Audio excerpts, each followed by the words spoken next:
My name is Catherine. I'm 36 years old and I live with my husband, Jared, in a quiet little apartment on the outskirts of Denver. We chose a life with no kids, no noise, and no complications. Some people say my choice is selfish, but after growing up in a family where loudness only brought tension, I call it peace.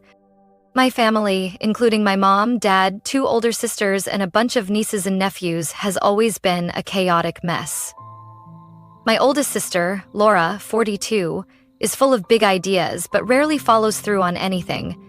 The second, Megan, 39, is constantly overwhelmed with 3 kids and a husband who prefers partying over parenting. I'm not close to them, but my mother, an emotional woman, always tries to pull me back into the family whirlwind with lines like, "Everyone has to be there, at least, for the holidays." This time, it was a summer barbecue my parents were hosting on a Saturday afternoon. I originally planned to skip it like usual, but Mom called me at 7 a.m., her voice a mix of excitement and pressure. "You can't miss it. Everyone's going to be there. It'll feel lonely without you. You're part of this family." "Catherine." I sighed.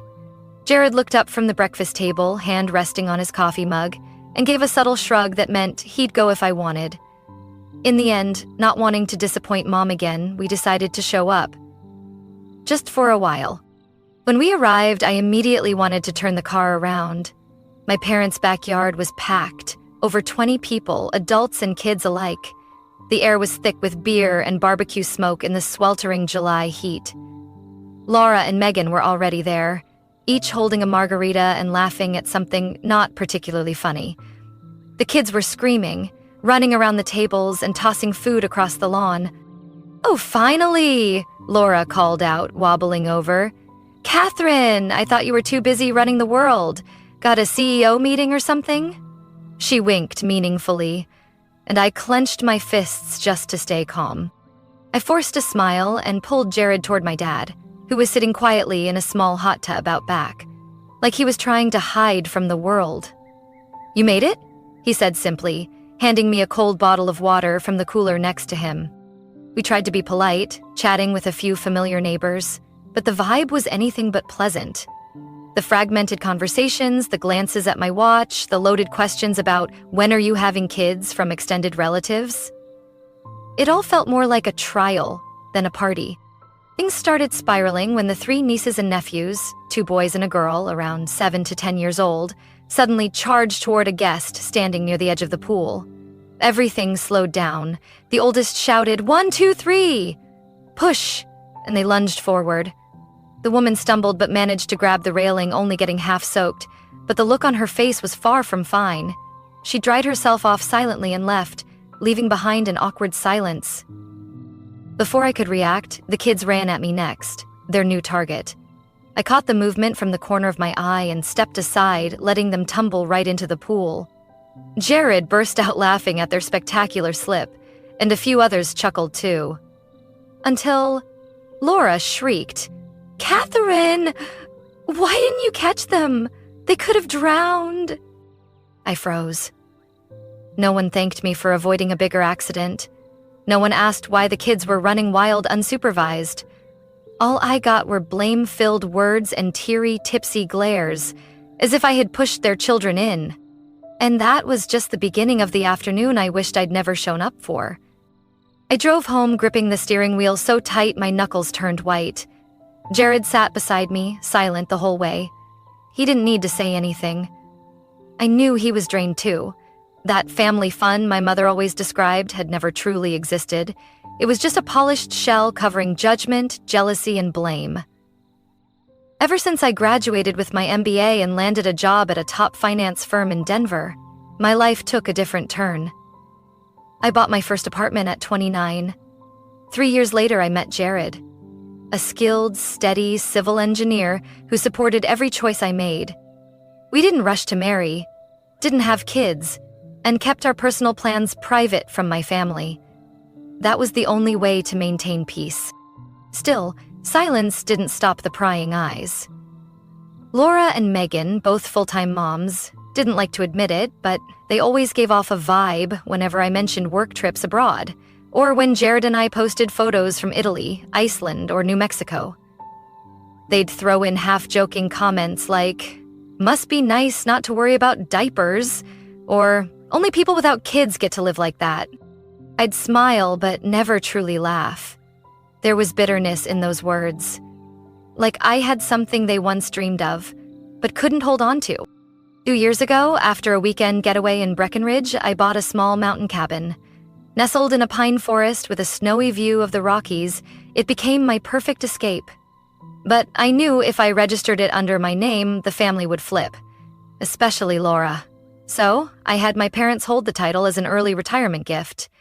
Even though I paid for everything, the purchase, the taxes, the upkeep. At first, the plan worked fine. My parents were discreet and only visited occasionally. But then one day, I came across a stranger's social media post. A photo of my cabin with the hashtag Airbnb retreat, and the caption, "Hidden Gem in Breckenridge, hosted by Laura, highly recommend." I had to read it 3 times. Not only were they using the cabin I funded, but they were renting it out for profit. I didn't react right away. I needed to be sure. Over the next few weeks, I monitored posts, Airbnb reviews, and even had a friend book a weekend stay. Sure enough, it was listed under Laura's name, with over 20 reviews and rates from $350, 0 cents, to $500, 0 cents, a night depending on the season. I was stunned. At just 2 weekends a month, Laura could be pocketing at least $3,000, 0 cents, from a place she didn't pay a dime for. Megan wasn't innocent either. Another time, Jared and I dropped by unannounced to check the heating system before winter, and found a strange family grilling on the porch. One man casually said, "Oh, Megan told us to come today. Her family's joining us later." I didn't say anything, just politely left a message with Mom, but I understood then. They thought that because it was under my parents' names, they could treat the house like their own. Worse, they'd secretly turned it into a moneymaker. I used to think staying quiet would keep the peace, but when silence becomes a shield for greed and disrespect, patience stops being kindness. It becomes a trap. For me. So I started planning. No more letting others decide for me. No more mistaking my silence for consent. Just 3 days after the barbecue, my phone blew up with sarcastic texts, criticism, and downright ridiculous anger. First from Laura. "You're so selfish. Not wanting kids is your choice, but that doesn't mean you get to stand apart from the family." Then from Megan. "We're working so hard raising our kids while you just enjoy life. That cabin should have been a family place, not your private asset." Before I could even reply, both brothers-in-law chimed in. One, Daniel, Laura's husband, even sent a half-joking, half-threatening text. "If I'd known you'd pull this stunt, I wouldn't have left that gate unlocked." I wasn't sure if it was a threat or a slip, but it was enough. I blocked them all. Jared didn't say much, just squeezed my shoulder and turned on Do Not Disturb on my phone with his own hand. I thought that would be the end of it. But Thursday afternoon, Mom called, her voice unusually tense. "Catherine, we want to have a family meeting. No kids. Tomorrow, 6 p.m. Please, don't say no." I wanted to refuse, but I said yes, for Mom and for myself. I needed to face this, one last time. The meeting was in my parents' living room, once filled with cheerful family photos, now the backdrop for a confrontation we all knew was coming. Laura and Megan sat on one side, their faces cold. Daniel and Brad, Megan's husband, sat with arms crossed, not even saying hello when Jared and I walked in. Mom spoke first, trying to keep her voice calm. "There've been some things lately that cause tension. We need to talk it out. No yelling, no blaming, just the truth." I nodded, then said it straight, no sugarcoating. "I know both of you have been renting out the Breckenridge house for profit. I have solid proof. And from today on, no one is allowed to use it without my permission." Megan shot up from her seat. "I didn't make any money off of it. I just let a few friends borrow it. How dare you?" "Enough," Laura cut her off, but she didn't look at me. She turned to my mom instead. Fine, I admit it. I did list the house on Airbnb a few times, but only to help pay for the kids' tuition. That house is under Mom and Dad's name. It's not Catherine's personal property.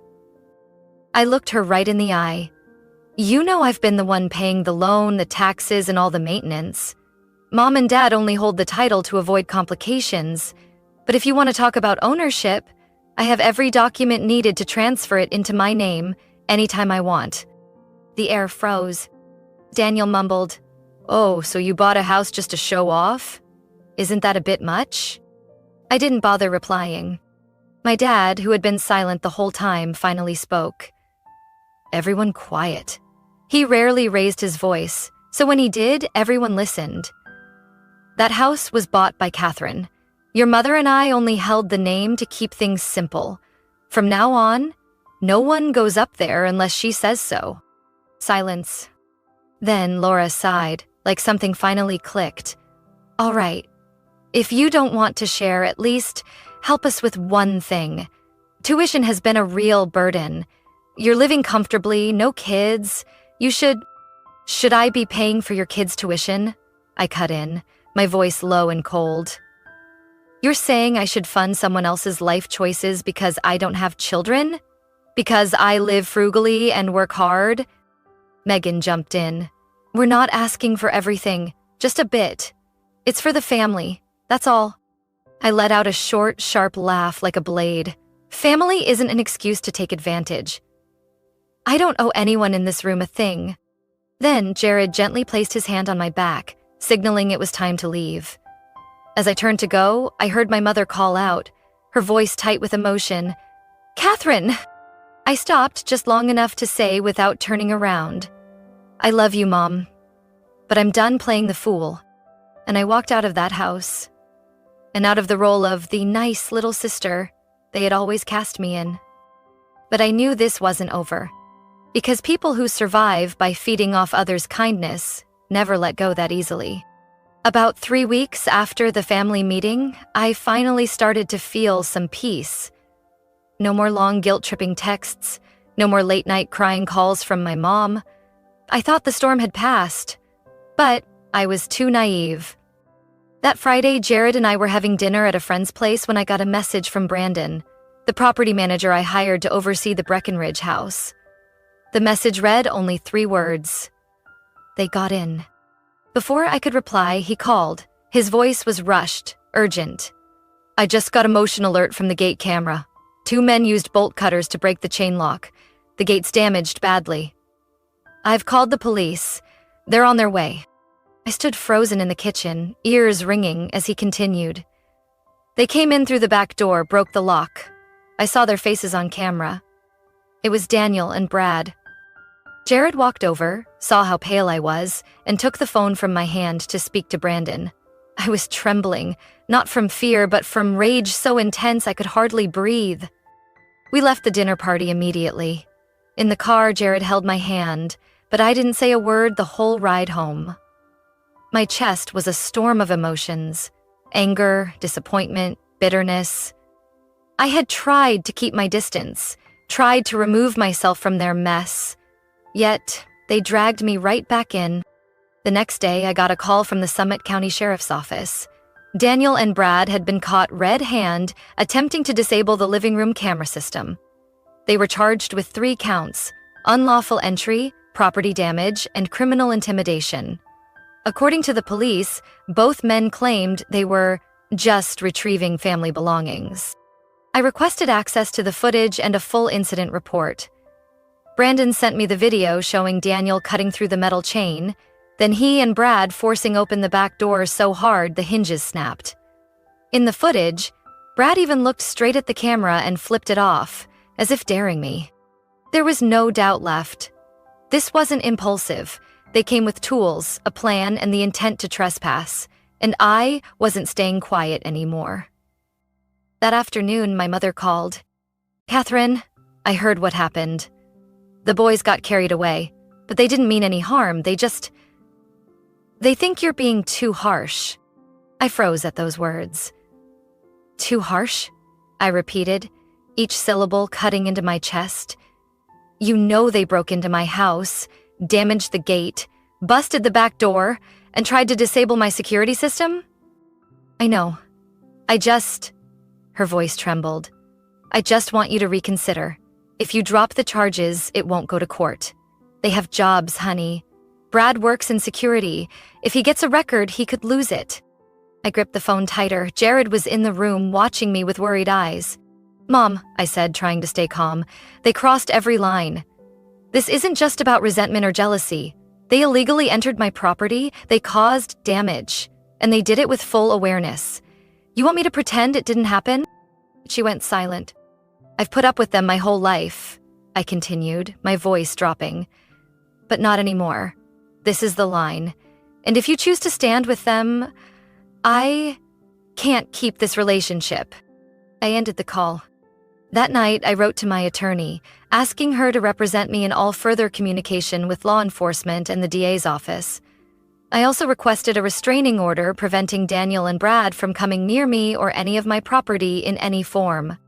I didn't know how far the case would go, but one thing I knew for sure, I wasn't backing down. I was no longer the patient Catherine, the soft-spoken Catherine, the one who endured to keep the peace. They broke the lock, literally and figuratively, and unleashed a completely different version of me. And this version wasn't going to be intimidated. After the break-in, something inside me collapsed. It wasn't the physical damage. I could fix a gate, replace locks, even install an entirely new security system. What was broken the most was trust.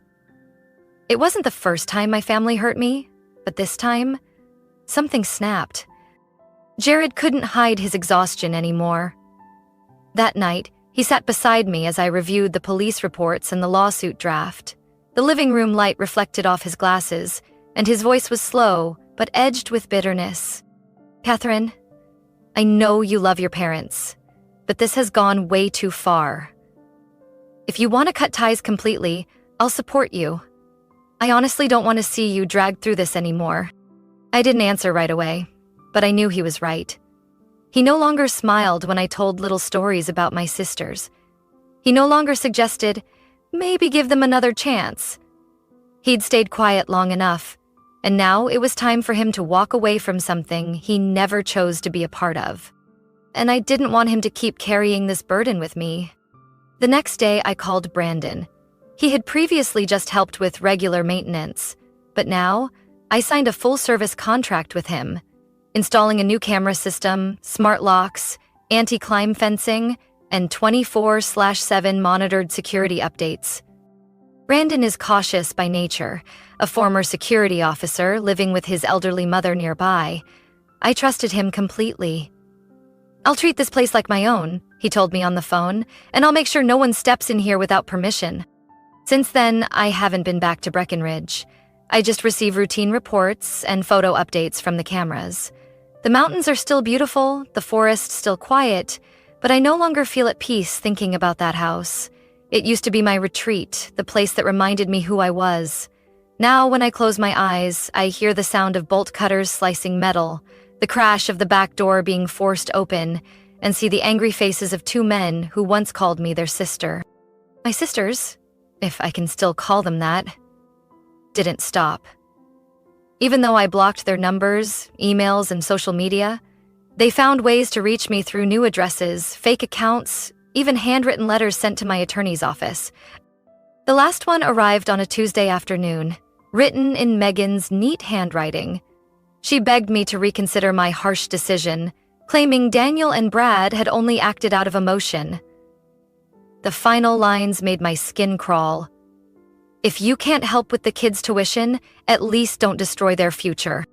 I folded the letter, shoved it in a drawer, and locked it. That night, I sat alone in my office, staring at the real estate listing screen. I typed, Mountain Retreat for sale in Breckenridge, 3 bedrooms, mountain view, price negotiable. My fingers paused at the last word. Jared stood behind me, gently placing his hand on my shoulder. Are you sure? He asked. I looked up at him and nodded. That place isn't a sanctuary anymore. It's become a symbol of betrayal. I don't want to live in a house where every door reminds me of injustice. No one can feel safe in a place that's been violated, and more than ever, I need safety. But I also know selling the house isn't about money. It's about reclaiming control, letting them know that if they thought they could take anything through pressure, tears, or hollow promises, they picked the wrong person. I'm ending this game on my terms. And once I've cleared every trace of the past from that house, there'll be nothing left tying me down. Blood, family, none of that gives anyone the right to destroy someone else's life. I'm learning to clean house, not just the property, but all the toxic ties that should have been cut long ago. One Monday morning, while I was in a legal meeting at the office, the receptionist informed me that a courier envelope had arrived with my name on it. When I opened it, I found a short handwritten note and a bank check for $5,000, 0 cents. At the bottom were 2 signatures, Daniel and Brad. The letter was brief. They admitted to the trespassing, apologized for their impulsive actions, and asked me to drop the charges so their jobs and family lives wouldn't be impacted. They promised never to return to the cabin and said they were willing to sign any agreement if I would consider ending the case. I sat still at my desk, holding the check for a long moment. $5,000. 0 cents wouldn't undo what they did, but it seemed like the first time they were taking some accountability, at least on paper. That evening, I brought the letter to my attorney, Charlotte Green, a sharp and practical woman. After reading it, she sat quietly for a moment, then looked at me over her thin-rimmed glasses. "Catherine, if you want to pursue this in court, I'll support you. But consider this. Litigation will take a year, drain your energy and finances, and you might walk away with nothing more than exhaustion." I said nothing, then nodded slightly. I was tired. Tired of the drama and the endless intrusion. I needed closure, but in a way that made it clear this was their final chance. 3 days later, Charlotte drafted a civil settlement agreement. The terms were clear. Daniel and Brad would pay for all repair costs, add $2,500, 0 cents for emotional distress and wasted time, cover my full legal fees, and sign a binding agreement prohibiting any direct or indirect contact with me or Jared. If they violated it, the agreement would be void and I could reopen the criminal case. "We don't need heartfelt apologies," Charlotte said bluntly. "We need them to fear legal consequences." That weekend, the 2 brothers-in-law came to Charlotte's office with their own attorney. I wasn't there, but Charlotte later told me the atmosphere was tense. Brad remained silent the entire time, simply signing without a word. Daniel initially tried to negotiate the $2,500, 0 cents down, but Charlotte cut him off. "You're free to choose another route. Go to court. Let us present every piece of evidence." Unauthorized rentals, threatening texts, and that lovely clip of you flipping off the security camera. Daniel fell silent. In the end, they signed. A copy of the agreement was sent to me, along with 2 additional checks. One for $2,500, 0 cents, as agreed, and another for $3.20 to cover attorney and legal fees. I didn't feel happy or relieved, but I felt something else. Clearer, firmer. I had taken back control. Not through yelling, not through conflict. Through the law. That evening, Jared opened a bottle of wine we'd been saving. "We're done," he said, raising his glass to mine. I looked at him and smiled, for the first time in weeks, without the weight of anger or regret in my chest. "Not quite," I replied slowly. "But this ends one chapter. And it's the first page of a life without them in it." I knew I'd never be close to my sisters again. And that wasn't a tragedy. It was freedom. A month after the settlement was finalized, I received a small package at my doorstep. No return address, just familiar handwriting. "Catherine, read if you want to." I knew it was from Megan.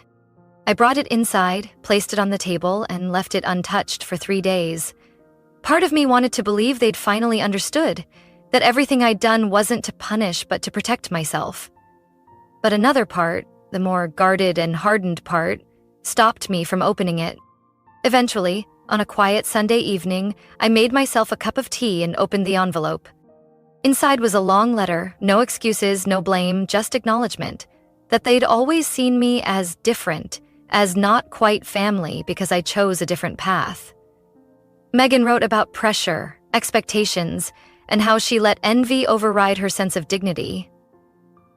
You've always reminded me of what I never had the courage to choose. A life I made for myself. I read it all, gently folded it, and placed it in the nightstand drawer. I didn't tear it up. But I didn't respond either. I respected the honesty in her words, but my decision remained the same. No contact. Forgiveness doesn't have to mean reconciliation. Since the settlement, Jared and I began spending more time on what truly mattered. We took a road trip to Santa Fe, driving along empty mountain highways with no cell signal, no unwanted calls, no echoes from the past creeping in. I started writing again, something I'd long abandoned, short stories, notes in my old leather journal, even articles on topics like how to rebuild boundaries with family. Maybe one day I'll share them. I still keep the cabin in Breckenridge, though I don't visit much. Brandon continues to manage it, sending weekly photos, sometimes snow blanketing the entrance, sometimes the sunset casting red light across the trees. The house is no longer something that was taken from me. It's back to what it was meant to be. A place to breathe. My mother still calls. Not often, but enough to show she's trying to hold on to something. We talk about small things. The backyard garden, a new almond cake recipe she's trying, or a workout routine my dad is into. She never mentions Laura, Megan, or what happened. I get it, and I respect that. There was one time, she said, "You sound peaceful. I can hear it in your voice." I smiled. I had to learn from scratch, Mom. But this time, I don't feel guilty for choosing myself. That was the biggest lesson I took from all of it. In families, love is sometimes used as an excuse to control, to intrude, to demand sacrifice. But real love doesn't come from blood, it comes from respect. I don't need a loud family to feel like I belong. I just need someone who listens when I speak, a space where I can be myself, and peace that isn't disturbed by warped expectations. I'm still the youngest in the family. That hasn't changed. But now I no longer bow down just to keep everyone else happy. Catherine's story is a reminder that sometimes the people who hurt us the most are the ones closest to us. But instead of enduring it, she chose to stand up, protect her boundaries, and reclaim her dignity. In a world where kindness is often exploited, saying no isn't selfish, it's strength. Catherine not only reclaimed peace for herself, but she also became a voice for anyone trapped in a toxic family cycle, showing that you have the right to choose the life you deserve. What do you think about Catherine's decision? Was she too harsh, or was it exactly what she needed to protect herself? Share your thoughts in the comments, and don't forget to follow the channel for more powerful stories about family and finding peace.